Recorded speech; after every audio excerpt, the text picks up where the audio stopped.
ناظرین، پاکستان کی سیاست اور عسکری قیادت پر ایک بار پھر سب کی نظریں جمی ہے۔ جنرل عاصم کی مبینہ آخری 60 دن اور نئے آرمی چیف کی ممکنہ ناموں نے ایک نئی بحث کو جنم دیا ہے۔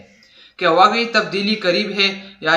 یہ سب محض قیاس آرائیاں ہیں؟ آئیے حقائق، رپورٹس اور سیاسی تجزیوں کی روشنی میں صورتحال کو سمجھنے کی کوشش کرتے ہیں۔ تو ناظرین، چلتے ہیں مکمل ویڈیو کی جانب۔ تو سر، آپ کوئی اوپننگ ریمارکس دینا چاہیں گے، کیونکہ یہ تو کھلا ڈلا پروگرام ہے؟ شہزاد اکبر صاحب۔ جی سر، دیکھیے، میں وہ اب خواہش والی بات بیچ میں رہ گئی کہ وہ کیا چاہتے ہیں۔ دیکھیں، نواز شریف عاصم منیر صاحب کو تو ایکسپلین کرنے کا وہ وہی والی بات ہے، نور جہاں کا گانا ہی میرے ذہن سے نہیں جا رہا کہ میں ترتی کلی کرا دے میں نچاں ساری رات۔ آپ لوگ بیٹھے ہوئے ہیں 2027 اور 30 کی کھیل میں، وہ بھائی صاحب تو 2047 سے پہلے جانے کے نہیں ہیں۔ انہوں نے تو اپنا طے کر لیا ہے کہ چاہے میں جو مرضی ہو جائے۔ آپ بے شک صابر صاحب بتاتے رہیں کہ فلانا جرنیل بھی بڑا قابل ہے، فلانا جرنیل بھی بڑا قابل ہے، فلانا بھی بڑا قابل ہے، اس سے کوئی فرق نہیں پڑتا، کیونکہ انفارچونیٹلی کہہ لیجئے یا ان کی گڈ فارچون کہہ لیں، جو دفتر ہے نا جی چیف آف آرمی سٹاف کا، یہ اتنا زیادہ مضبوط دفتر ہے فوج کے اندر کہ اس کی وجہ سے مجھے یہ لگتا ہے کہ اس فوج کا ستیہ ناش ہو جانا ہے مزید، ویسے تو کافی ہو چکا ہے۔ کیونکہ جتنی بھی میری فوجی افسران سے، چاہے وہ حاضر سروس ہیں یا ریٹائرڈ ہیں، ان سے بات ہوتی ہے، وہ یہی بتاتے ہیں کہ ساری مصیبت کی جڑ، اور مزے کی آپ کو بات بتاؤں، اس برائی کے پیچھے بھی غالباً نواز شریف صاحب کا ہاتھ ہے۔ یہ 90 کی دہائی میں جو پروموشنز تھی نا، اس وقت یہ پروموشنز جو ہیں یہ وہ چلی گئی، جو آفس ہے چیف آف آرمی سٹاف کا، اس سے پہلے جو پروموشنز تھی from the rank of colonel ابو، وہ جو تھی اس کا ایک بورڈ بنتا تھا باقاعدہ طور پر، جس طرح سے آپ کا سول اداروں کا بورڈ بنتا ہے۔ پھر وقت گزرنے کے ساتھ ساتھ جو پاور ہے، یہ شروع تو ایوب کے زمانے میں ہوا تھا، لیکن یہ پاور کنسنٹریشن ہوتی گئی the office of chief of army staff. اب چاہے کوئی کتنا ہی لائق، ذہین، اچھا، آئین کو ماننے والا، قانون کو ماننے والا جرنیل کیوں نہ ہو، ویسے اب ان کی تعداد رہ کوئی نہیں گئی، لیکن اگر فرض کر لیتے ہیں ہو بھی، تو وہ اس کے دل میں خواہش ہی رہ سکتی ہے، اور اس کے علاوہ تو کچھ ہو نہیں سکتا۔ کیونکہ جو بھی شخص، کیونکہ دیکھیے انہی ہمارے سیاستدان، ناقبت اندیش سیاستدانوں نے 2024 میں جو آرمی ایکٹ کے اندر ترمیم کر کے وہ جو الفاظ، یعنی کہ دیکھیں ان کی مرضی کے الفاظ لکھ دیے گئے ہیں، اور لیگل فرٹرنٹی کو شکریہ ادا کرنا چاہیے اعظم نذیر تارڑ صاحب کا کہ انہوں نے بھی جناب کمال خوبصورتی سے جو ہے حق ادا کیا ہے اپنی وفاداری کا۔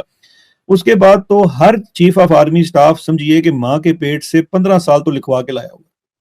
اب اگر یہ چلے بھی جائیں گے 2047 یا 35 یا جب بھی انہوں نے جانا ہے، تو اگلا آنے والا بھی آپ سے 15 سال سے پہلے رخصت ہونے کا نہیں۔ کسی وزیر اعظم میں، کسی دیکھیں سسٹم کے اندر یہ اب سکت نہیں رہی کہ وہ ان کو ان کے گھر بھیج سکے۔ تو پرابلم تو آپ کو وہاں سے، اب نواز شریف صاحب کی جو ہم بات کرتے ہیں، وہ ان کی جو ذات ہے وہ صرف پنگا لینے کے حد تک کی ہے، لیکن اب دیکھیے اس کے لیے انہوں نے اپنی جو ہے وہ پوزیشننگ تو کر لی ہے۔ پوزیشننگ اس طرح سے کر لی ہے کہ کمال خوبصورتی سے وہ ملک سے باہر آ گئے ہیں۔ اب یعنی کہ اصل کنسلٹیشن جو ہونی ہے وہ آئیز اینڈ ایئرز کے باہر ہوگی۔ اس وقت تو وہ غالباً جنیوا میں موجود ہیں، اور پھر وہاں سے لندن ایک دو روز میں آنے والے ہیں، کیونکہ وہاں پہ شاید متضاد خبریں ہیں کہ ان کی صحت اچھی بھی ہے یا نہیں بھی ہے۔ لیکن یہ بات تو طے شدہ ہے کہ جو بھائی صاحب ہیں چھوٹے، جنہوں نے دستخط کرنے ہیں، وہ امریکہ سے واپسی پہ غالباً لندن جو ہیں وہ آئیں گے، اور اس کے لیے پہلے ماحول بنا دیا گیا ہے کہ جی پارٹی کی میٹنگ بھی کال کر لی ہے، وہ بھی ہو گیا ہے۔ میری ناقص رائے یہ ہے کہ اب نواز شریف جو ہے وہ اپنی شرائط واپس رکھے گا،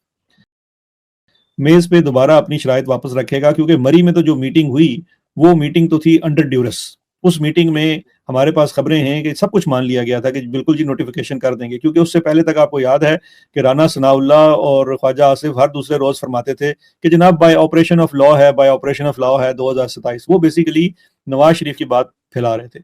مری میٹنگ کے بعد ان کی بھی بولتی بند ہو گئی، یہ باتیں ختم ہو گئی کہ بائی آپریشن آف لا ہے، کیونکہ جنہوں نے نوٹیفیکیشن نہیں کروایا، نہ ہی کوئی ریجنڈم ایشو کروایا، وہ تو کچھ اور سوچ کر بیٹھے ہوئے ہیں۔ ان کا تو دیکھیے سمری آنی ہی منسٹری آف ڈیفنس سے، ایسے نہیں ہوتا ہے کہ پرائم منسٹر آفس خود سے کسی فائل پہ دستخط کر دیتا ہے، سمری موو ہونی ہے منسٹری آف ڈیفنس سے۔ وہ آئے گی تو وہ سمری، میں ہمیشہ کہتا ہوں، وہ کبھی سادی نہیں آتی، وہ جناب 3 ستاروں والی گاڑی پہ آتی ہے، اس کے پیچھے اور آگے 111 بریگیڈ ہوتا ہے، کچھ لوگ جو ہیں وہ صدر کے پاس بیٹھے ہوتے ہیں، کچھ پرائم منسٹر ہاؤس آتے ہیں، اور جو سیکشن افسر جس نے نوٹیفیکیشن کرنا ہوتا ہے اس کو انہوں نے ڈگی میں ڈالا ہوتا ہے۔ تو یہ والا سیناریو بھی ہے، وہ اس کی تیاری بھی موجود ہے۔ لیکن میاں صاحب نے بڑی کمال خوبصورتی سے اپنے آپ کو ملک سے باہر جو ہے وہ پوزیشن کر لیا ہے، because I think and I believe he is ready to basically take a پنگا۔ وہ اب وہ پنگے کی پوزیشن میں ہیں، کیونکہ میاں صاحب کے سر دیکھیں نا، اب بات یہ ہے کہ وہی بات جس پہ ہمارا کنسنسس آ چکا تھا پہلے، کہ ان کی ذات ایسی ہے کہ اپنے آگے وہ کسی کو دیکھ نہیں سکتے، بھلے ان کی بیٹی جو ہے وہ چیف منسٹر ہو، بھلے ان کا بھائی prime minister who, he wants his piece of cake and the cake that was promised to him and never deliver.